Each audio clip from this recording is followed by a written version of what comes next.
prácticamente solo, muriendo en el olvido. ¿Qué habría pasado en Chile si hubiéramos recibido a este señor de los olivos en esta estación hace casi 100 años? No lo sabemos. Siempre quedará la duda si por segunda vez no le habremos dado un portazo a una visita bienaventurada. Y nunca lo sabremos.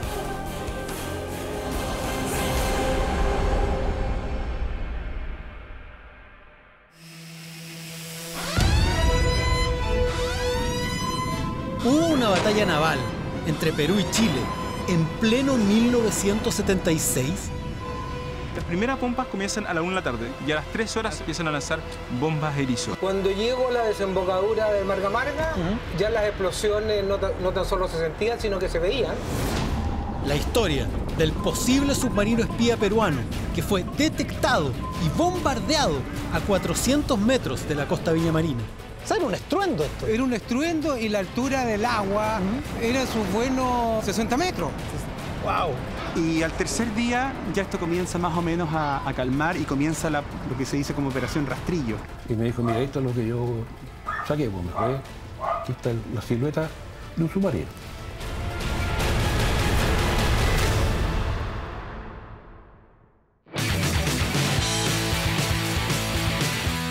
La historia dice que Chile nunca, durante todo el siglo XX, tuvo un enfrentamiento contra otro país. Y los que tuvo antes jamás se pelearon dentro de los centros poblados, sino más bien muy lejos en el norte o más hacia el sur en la zona de la Araucanía, quizás salvo el bombardeo de Valparaíso. Pero, ¿qué pasaría si en un lugar como este, con este paisaje viñamarino, que es todo mar, todo playa, todo tranquilidad, hubiera ocurrido un enfrentamiento contra un navío extranjero? ¿Qué pasaría si yo les dijera que acá se peleó un combate naval en forma contra una potencia extranjera y en 1976? Pues bien, ¿fue realmente el caso del submarino una verdad histórica? ¿Se peleó realmente aquí, a 300 metros de la costa, 3 cuadras de distancia, una batalla completa frente a nuestras propias narices y nadie se enteró? ¿Qué tan cierto es el caso del submarino peruano que estaría hundido acá, en la bahía de Valparaíso? Hoy, en Historia Secreta de Chile, lo vamos a averiguar.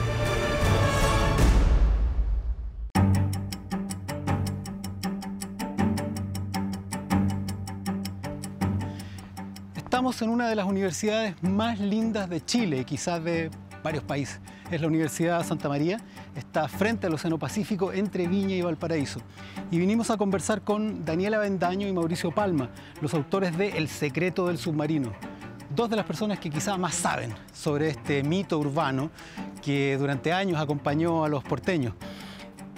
Es extraño, estamos hablando de un mito fabuloso sobre un submarino que habría entrado a la bahía de nuestro puerto principal, algo descabellado. Sin embargo, ese mito tiene documentos descubiertos por ellos, información y confirmación, es decir, absolutamente real. Al parecer hubo una batalla contra una nave extranjera en 1976 frente a las narices de todos los chilenos y no nos enteramos. Vamos a hablar con él. Nosotros lo que quisimos hacer en su momento fue investigarla a fondo. Y te digo a fondo porque lo investigamos durante 10 años. 10 años. 10 años nos demoramos en esta investigación. Estamos hablando de uno de los episodios más curiosos de la Guerra Fría latinoamericana y ocurrió acá, en el principal puerto de Chile. ¿Y el resto no se enteró? O en realidad fue exprofeso a que no se enterara. Sí, claro. Estamos hablando en plena época de dictadura.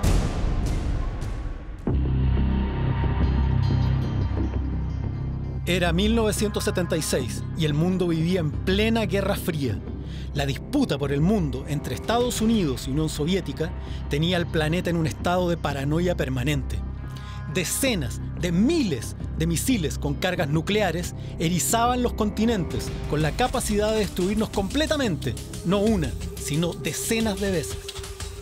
En Chile, un golpe militar había derrocado el proyecto socialista de Salvador Allende y controlaba el país por el terror y la fuerza. Como parte del plan de Estados Unidos para mantener alejada a la izquierda de lo que consideraban su continente, su proveedor de materias primas.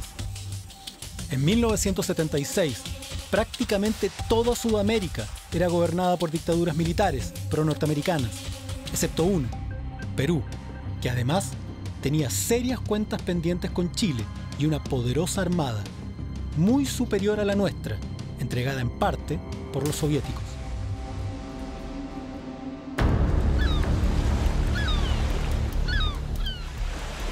Valparaíso, 10 de septiembre de 1976. El destructor Portales, recién zarpado con sus 200 marinos a bordo, todos listos para un tranquilo viaje a Talcahuano. Pero muy pronto, uno de los sonaristas del buque siente un hielo en la espalda. Sus aparatos han detectado algo y da la alarma de inmediato. Al salir del puerto, una fuerte vibración es captada desde las profundidades. Todas las maniobras se detienen, en todo el barco. En la sala del sonar, todos guardan silencio y miran atentos la expresión en la cara del comandante. Apenas vuelve a oír el eco metálico, la duda se vuelve certeza. Un submarino está rondando. Vinimos a la Universidad Adolfo Ibáñez, acá en Viña, a conversar con Fernando Wilson, doctor en historia y especialista en historia naval. Su apellido no es menor, él es descendiente de Arturo Wilson, héroe del combate naval de Iquique. Así que va a ser una gran conversación. ¿Qué fue exactamente lo que pasó ese 10 de septiembre de 1976? La escuadra se aprestaba a zarpar para sus ejercicios anuales UNITAS, que correspondían a una serie de ejercicios antisubmarinos que se realizaban entre un escuadrón de destructores norteamericanos, el Death Row 40, con las distintas marinas latinoamericanas. Ellos normalmente circundaban América Latina completa, Sudamérica completa, realizando ejercicios con los distintos países. Todo esto en un contexto de Guerra Fría, de eventual Tercera Guerra Mundial, donde los distintos puertos latinoamericanos iban a exportar materias primas en dirección a los Estados Unidos y la idea era proveer a las marinas de la región de las capacidades para enfrentar eventuales ataques de submarinos soviéticos en el contexto de una Guerra Fría. Dentro de eso, los países latinoamericanos mayores, digamos, particularmente en el aspecto naval, Argentina, Brasil y Chile, no solamente adquirían equipo norteamericano, sino que también tenían sus proveedores tradicionales, en el caso chileno también esencialmente buques británicos. Pero en este caso en particular, a Chile se le habían entregado, digamos, hacía pocos meses, poco más de un año en realidad, dos destructores antisubmarinos particularmente modernos. Eran buques construidos en la Segunda Guerra Mundial, pero que habían recibido un sistema de sonares muy avanzado. La operación UNITAS tenía como principal objetivo adoctrinar, coordinar y ejercitar a las armadas latinoamericanas alineadas con Estados Unidos para proteger el continente y sus recursos naturales de una posible incursión soviética.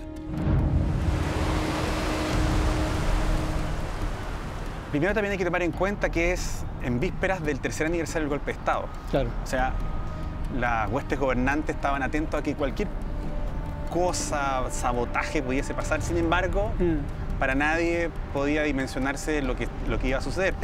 La escuadra se apresta a participar, como tú señalas, en una nueva operación UNITAS y cuando están por salir, obviamente el destructor Portales prende su sonar, por decirlo de alguna manera. Y ahí es cuando hay una detección que deja a todos perplejos.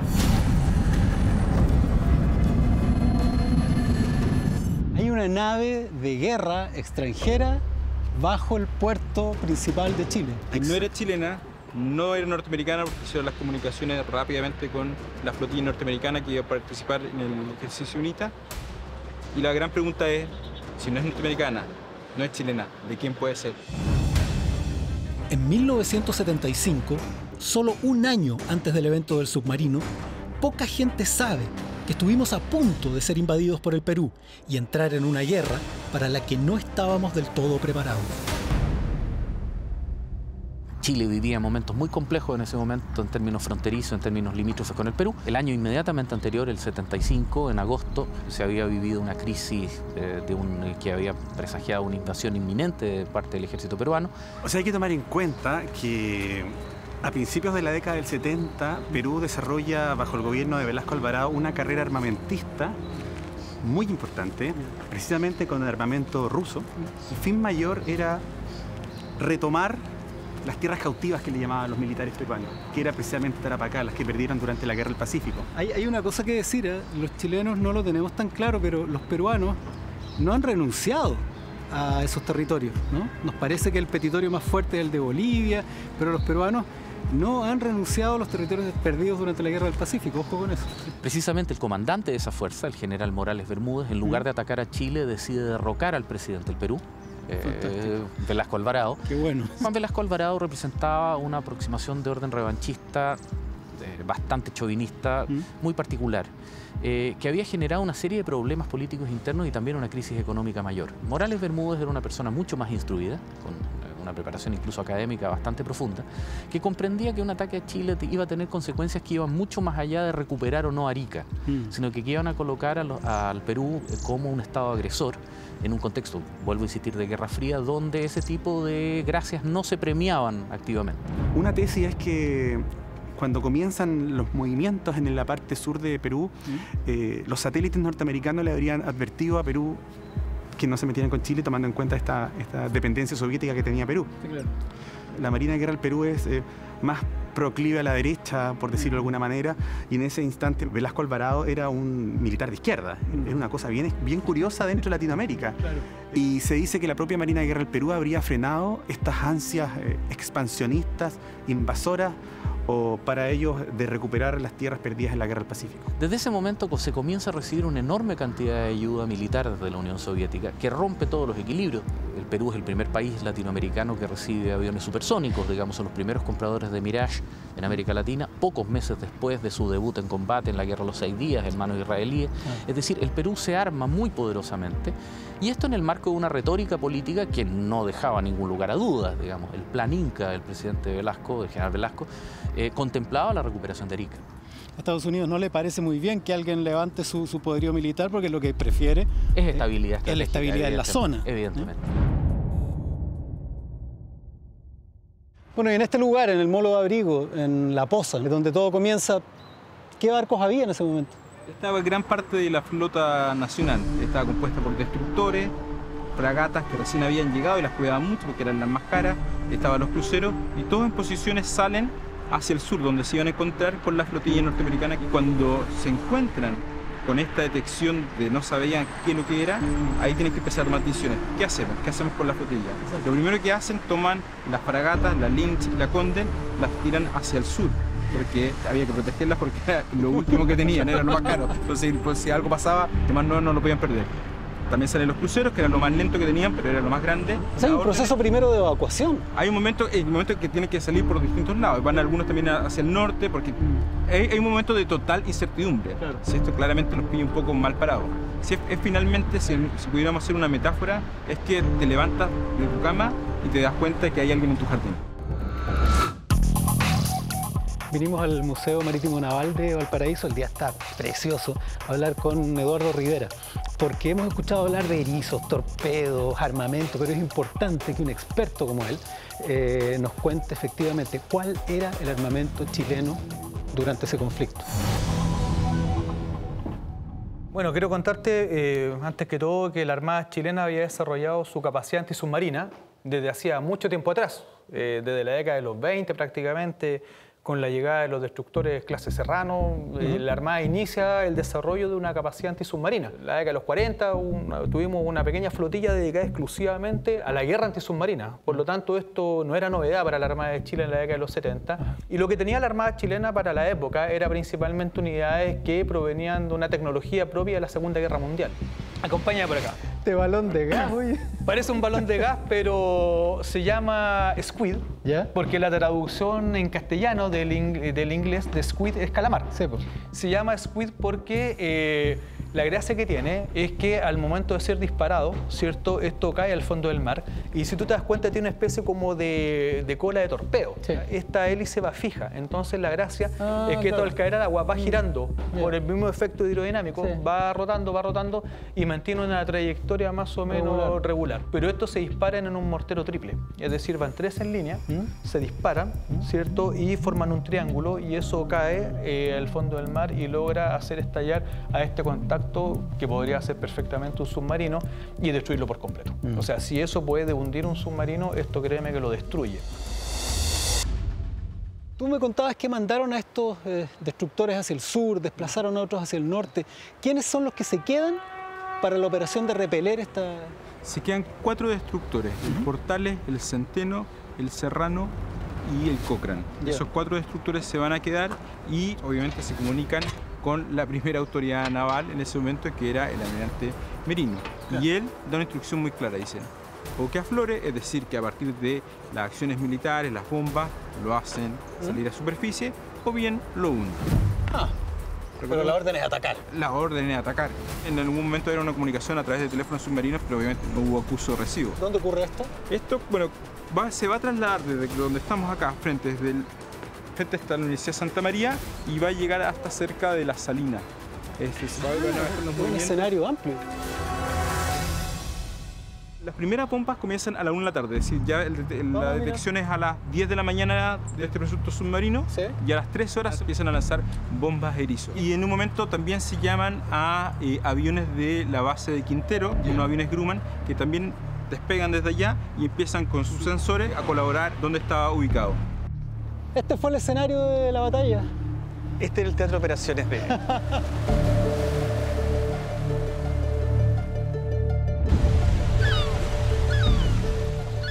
La Arrada de Valparaíso está a punto de convertirse en escenario de un combate naval.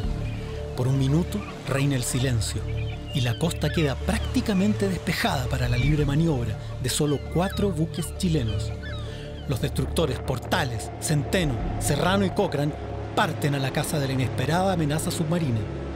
Se utilizan entonces todos los recursos de fuego antisubmarino disponibles para el ataque. Plaza Colombia, Avenida Perú, calle San Martín, centro neurálgico del Viña más tradicional. Vinimos a hablar con don Humberto Palamara, ex marino, él es ingeniero naval y testigo del combate del Marga Marga. Hola, don Jorge. Humberto, ¿cómo estás? Bienvenido. Mucho gusto. El 10 de septiembre de 1976, ¿qué sintió? ¿Qué pasó? 10 de septiembre, como a mediodía, se sintieron unas fuertes explosiones. Pero no una, sino que varias, una sucesión de explosiones. No era año nuevo, no había ninguna fiesta. No había fuegos artificiales, no había otro 11 de septiembre. Las explosiones venían como del mar. Como eran varias, yo salí de mi casa. ¿Se preocupó? No tanto como una preocupación de que fuera a pasar algo, sino que mera curiosidad. Pero harta curiosidad porque eran muchas explosiones y muy fuertes. Cuando llego a la desembocadura del Marga Marga, ya las explosiones no tan solo se sentían, sino que se veían. Y eran los buques de la escuadra. ¿Hagamos el recorrido ese día? ¿Vamos bueno, a ningún problema. Una de las grandes conquistas investigativas fue acceder y publicar la bitácora del destructor Portales, que va a ser el buque jefe, porque ahí estaba el oficial Jorge Sepúlveda Ortiz, que era el oficial de mayor antigüedad de todos los que estaban en el operativo, y él pasa a ser el jefe de la operación. ¿Y cómo fue entonces lo que hicieron ellos? ¿Los rodean? ¿Qué pasa después? ¿Qué hacen? Ahí empiezan los primeros son el lanzamiento de bombas Erizo, que son unas bombas que al contacto metálico explotan. Y después, bueno, insistieron porque la idea era que hubiese una suerte de rendición y afloraba, por eso estaba la idea. Pero después van a venir también las cargas de profundidad, que son unos tarros que se calibran para hacerlo explotar a distintos niveles. Y eso, las cargas de profundidad, fue la que le dio una gran espectacularidad a este operativo, porque le explotan y son torres de agua de 10 metros. Entonces, nosotros también hacemos una suerte de metáfora que finalmente eran fuegos artificiales a la 1 de la tarde. Entonces, era una suerte de año nuevo adelantado. Los 4 destructores chilenos rodean la zona y comienzan el ataque. Las bombas Erizo saltan por el aire y caen junto a las descargas de profundidad que al estallar levantan columnas de agua de decenas de metros de altura. El objeto enemigo intenta escapar a toda velocidad. En su interior, la tripulación sufre los embates del ataque sistemático del arsenal chileno. Mira, Jorge, quiero mostrarte un modelo de escala de una corbeta antisubmarina, que es la corbeta Papudo. Esta corbeta era una unidad de origen canadiense, comprada por Chile después de la Segunda Guerra Mundial. Y las cargas de profundidad van precisamente acá, en la parte trasera, en la popa. y el buque a medida que va navegando va botando estos tarros, y hay que mencionar, eso sí, de que no los va botando en el fondo a la chunte, como se dice popularmente, sino que efectivamente hay una detección primero de un contacto submarino por medio del sonar, y una vez que está detectado, ¿cierto?, se van enviando estos tarros. La gracia de estos tarros que tienen una espoleta que es de profundidad, es decir, se regula su profundidad. Esa es la pregunta. Correcto, se regula la profundidad y estalla a una profundidad definida, que es más o menos la profundidad que se calcula que está ese contacto. O sea, esto era como un bombardeo de alfombra, o sea, nada efectivo. Era tirar. No era selectivo. Hubo, por ejemplo, casos de submarinos alemanes que recibieron cerca de 600 bombas de profundidad y aún así no lo hundieron.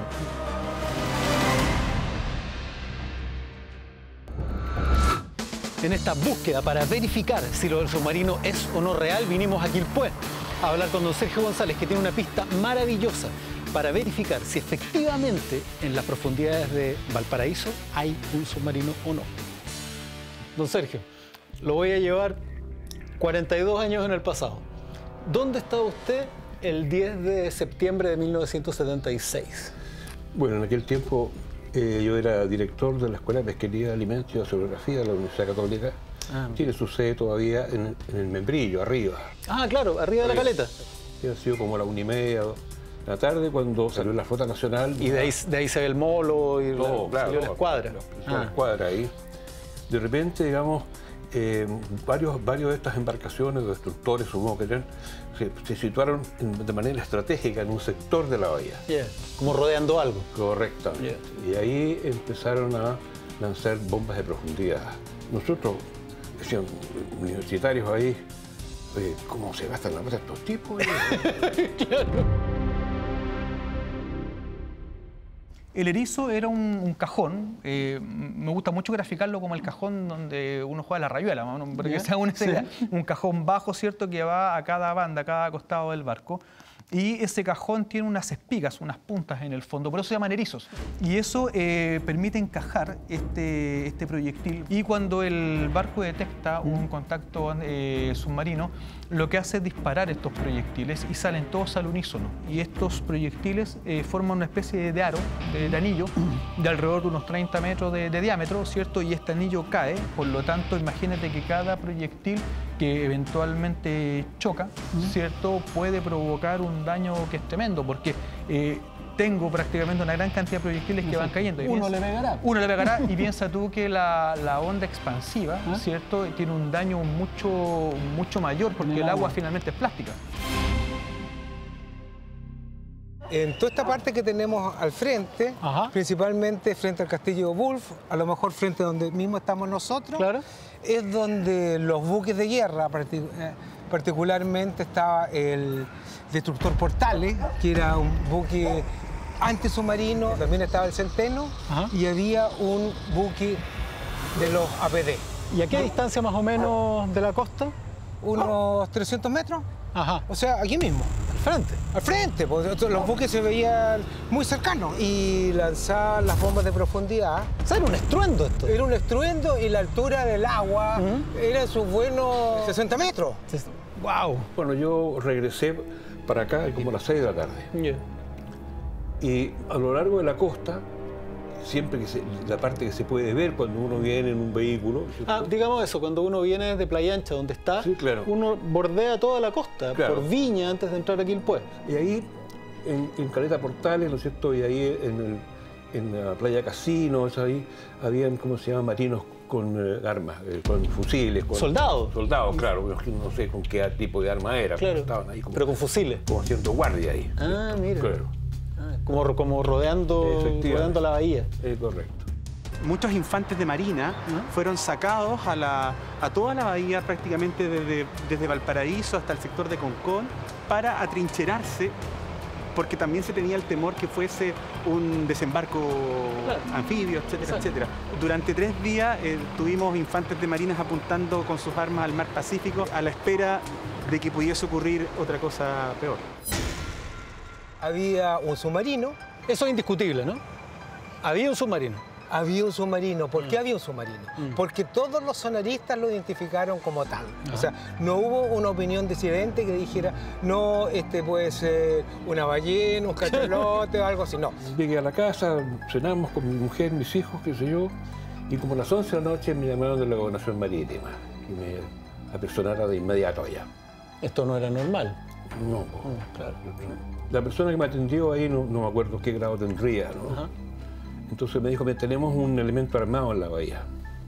¿Ya? ¿Cómo decir? Tiene un elemento armado, me dijo. Y necesitamos el Tiberiade. El Tiberiade era el buque escuela nuestro. Ah, ya. El Tiberiade era un barco pesquero que tenía una serie de instrumentos que eran muy sofisticados para la época. Podía pescar y podía ver qué pescados había abajo y cuánto era el cardumen y todas las cosas, ¿no? Entonces necesitamos el Tiberiade, pues, para que pueda, ¿cierto?, hacer unos tracks. Como unos barridos. Un barrido, efectivamente. Y dije, no es posible, pues. ¿Cómo que no es posible? No, porque el barco llegó como a las 9:30 de la noche. Claro. Esto viene cargado con cabrón lacostino, viene de pesca, esto está con hielo y todo lo demás, y la tripulación se fue a sus casas. Así que tuve que ubicar al jefe de flota, Villagra, señora, y ubicar a la tripulación. Así que el otro día, temprano en la mañana, salieron a hacer los tracks. Pero el ecosonda va grabando un papel térmico. ¿Ya? Como un fax. Claro. Y él sacó un pedazo. Y el capitán Peralta me fue a ver a la oficina. Y me dijo, mira, esto es lo que yo saqué. Pues me dijo, aquí está la silueta de un submarino. Está la silueta. Porque el submarino estaba acostado, estaba parado.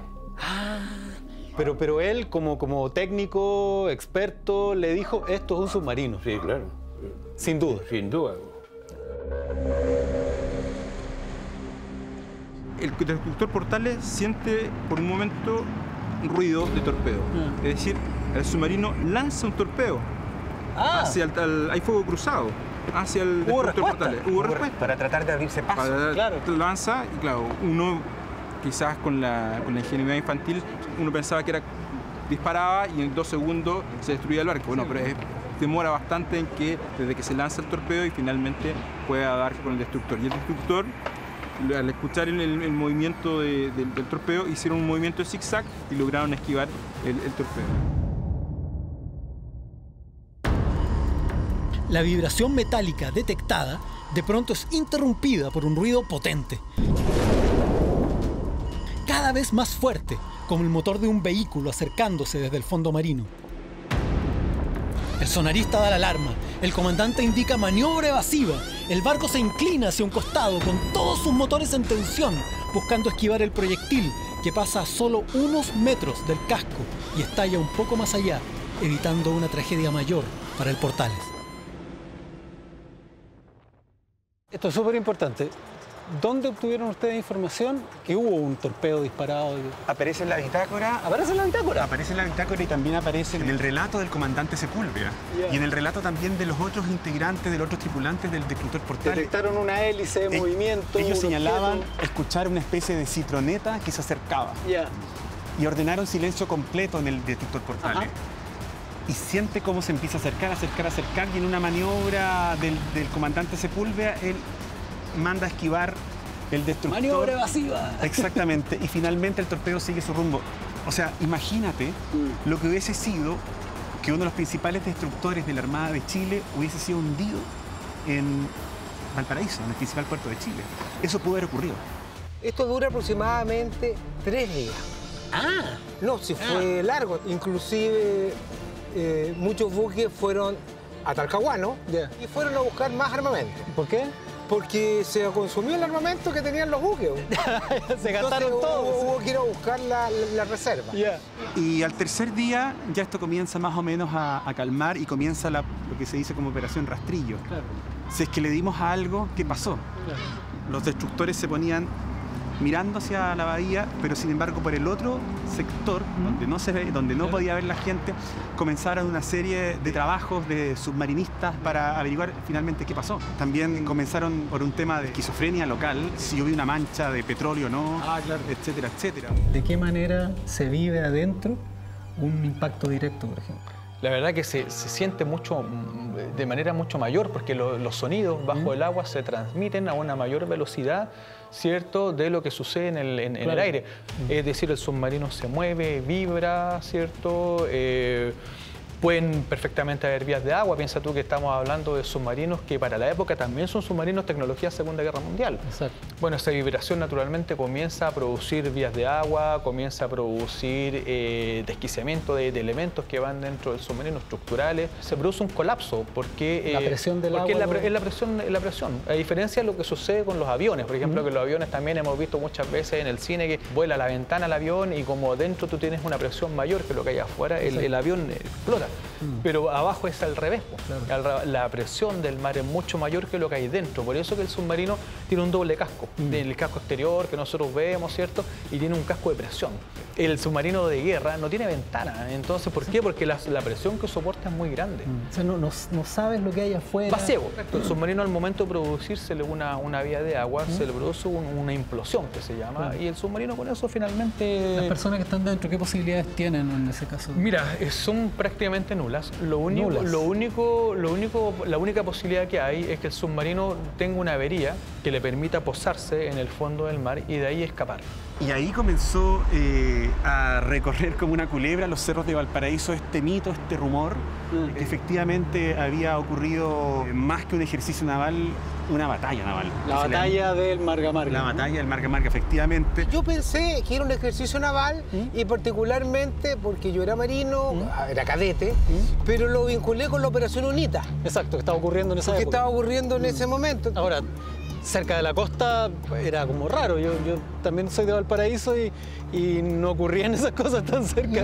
Regularmente se hacían más al interior. Efectivamente, pero en mi opinión, que se hizo aquí cerca para mostrar el ejercicio a la población. Claro. Estamos hablando que era gobierno militar, no iba a salir el intendente o el alcalde a decir que no. Claro. Era otro contexto histórico, entonces todo el mundo pensaba que era un ejercicio naval como para mostrárselo a los viñamarinos. Exacto. Y a los días posteriores, la oficialidad de la Armada da la orden que efectivamente aquí nada ocurrió. Aquí hay que guardar secreto. Ayudado también por la prensa de la época, en el cual comienzan incluso a hacer mofa de esto, que efectivamente lo del submarino era puro cuento, etcétera, etcétera. Y reproduciendo finalmente el comunicado oficial de la Armada en ese instante, que ellos señalaban que efectivamente solamente se trató de un ejercicio naval. ¿Y cuándo usted se enteró que esto había sido algo más? Al muy poco tiempo después, porque hubo grabaciones y se grabaron las comunicaciones entre los buques. La frecuencia se filtró a equipos de radio aficionados, etc. Mucha gente lo escuchó hasta en las radios de sus casas, radios AM, y mucha gente grabó. Entonces, frente a eso, se supo que había habido un ejercicio y que se sospechaba que era un submarino peruano. El comentario de los marinos es que estas operaciones se hacen siempre. Y van los chilenos también a meterse para allá. Después de que no los pillen, ¿no? Claro. Eso es parte del ejercicio de entrenamiento que hace. Claro. Según me explicó. Lo que la Armada no ha aclarado jamás, y es improbable que lo haga, es qué es lo que los oficiales de guerra antisubmarina de los distintos buques comprometidos clasificaron como el contacto, porque eso además demostraría datos militarmente sensibles, como por ejemplo los procedimientos de guerra antisubmarina. Yo creo que había un submarino, que este submarino era un submarino peruano, que este submarino tuvo nombre y apellido, que era el submarino ANCAT, y que este submarino fue detectado por nuestra escuadra, que andaba con su equipo funcionando, porque estábamos en la Operación UNITA. ¿Por qué un submarino se quedaría quieto? ¿Por qué no huyó? Lo más probable es que el submarino, apenas cuando fue detectado y se le lanzaron bombas de profundidad, haya quedado con alguna avería. Con las primeras se debe haber averiado el submarino. Y a lo mejor hasta destruyó. Y después se siguió buscándolo. Y por eso tanta bomba de profundidad. Pero los primeros ecos fueron ecos metálicos, según la opinión de todos los sonaristas nacionales que estaban ahí. Haciendo ficción, este submarino hubiera sido peruano. ¿Por qué razón no se produce el conflicto? ¿Por qué razón Chile se habría hecho el leso y Perú se habría hecho el leso? Porque a ninguno de los dos países le interesa, de haber sido el submarino efectivamente peruano, realmente plantear una situación así. El Perú tendría que dar explicaciones desagradables de qué es lo que estaba haciendo un submarino en aguas territoriales chilenas. Y Chile tendría que asumir el hecho de haber hundido o atacado o al menos dañado gravemente una unidad de ese país. Ver vulneradas las fronteras navales en el puerto principal, como es Valparaíso, yo creo que debe haber resultado un tanto vergonzoso. Claro. Porque el no reconocer eso obviamente trae problemas. Sí. La verdad que hubiese sido muy complicado. Hay un elemento que se llama el casus belli, cuando hay una situación que muchas veces no tiene nada que ver con la crisis, pero esta situación generalmente termina detonando la crisis y termina provocando una guerra. Hay que tomar en cuenta que hasta el día de hoy todos los países realizan espionaje, es parte de su labor. Sí, claro. Pero tampoco ni un país va a estar reconociendo el uso del espionaje como material de información. Claro que sí. Entonces esto se mantuvo y además hay que tomar en cuenta el tiempo. Estaba hablando de 1976, plena dictadura, control de los medios de comunicación. Entonces para nadie era... No le convenía a nadie. No le convenía a nadie, exactamente. En aquel tiempo el intendente de Valparaíso era el almirante Paredes, que estaba jubilado. Sí, yo le pregunté derechamente, dije esta cosa. Sí, me dijo, hay un submarino ahí, sí, pero no sabemos de qué nacionalidad y todo lo demás. El exintendente de Valparaíso le confirma que había un submarino hundido ahí. Sí, claro. ¿Cuánto tiempo después le comentó esto? Debe haber sido como unos 2 meses, 3 meses después. 2 meses, 3 meses. Claro. ¿Llegaron a descubrir dónde están los restos? 800 metros a la cuadra del Hotel Miramar. De ahí viene el nombre de la batalla del Marga Marga. En ese lugar supuestamente estarían los restos de este supuesto submarino hundido por la Armada de Chile el 10 de septiembre de 1976. Alucinante, ¿no?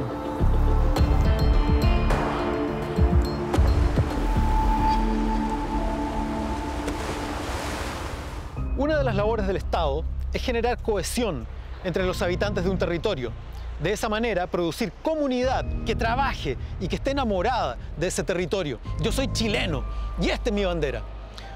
Pero una herramienta perversa para generar esa misma cohesión es el odio hacia los vecinos. Eso no solo genera distingo, sino que eventualmente sirve, cuando hay un conflicto, para demonizarlos y poder matarlos.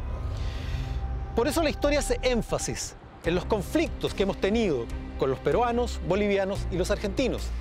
Pero, por ejemplo, a los argentinos les cuesta, a su historia, enseñar que tropas chilenas los ayudaron también durante las invasiones inglesas de principios del siglo XIX. O a nosotros, los chilenos, nos cuesta admitir que tropas argentinas nos liberaron durante nuestra independencia. A su vez, los peruanos reconocen a San Martín como liberador, pero no mucho, que tropas mayoritariamente chilenas, en barcos chilenos, fueron los que produjeron su independencia de los españoles. La verdad es que compartimos culturas. La altiplánica recorre Perú, Bolivia, Argentina y Chile. La mapuche cruza la cordillera. Ni hablar de Magallanes, donde familias se reparten entre territorio argentino y chileno. No porque nazcas 1 metro más allá o más acá de una línea imaginaria en el suelo, vas a ser mejor o peor persona. ¿Por qué es importante reconocer esto en el caso del submarino de 1976? Porque en este paisaje paradisíaco viñamarino, que nos solaza en el verano, nos da calor, sol, luz, playa, ocurre algo especial. Esta aventura, que se lee pintoresca, que se ve aventurera, incluso curiosa, como un guión de una película de espías de la Guerra Fría, también tiene su lado oscuro, su lado dramático. Este océano Pacífico que tenemos aquí, quizás a 300 metros, solamente mar adentro, se encuentra un submarino con 38 cuerpos de hermanos peruanos. Hermanos que encontraron la muerte, el fin de sus días, muy lejos de sus hogares. Esto fue Historia Secreta de Chile. Mi nombre es Jorge Baradit y nos vemos en otro capítulo.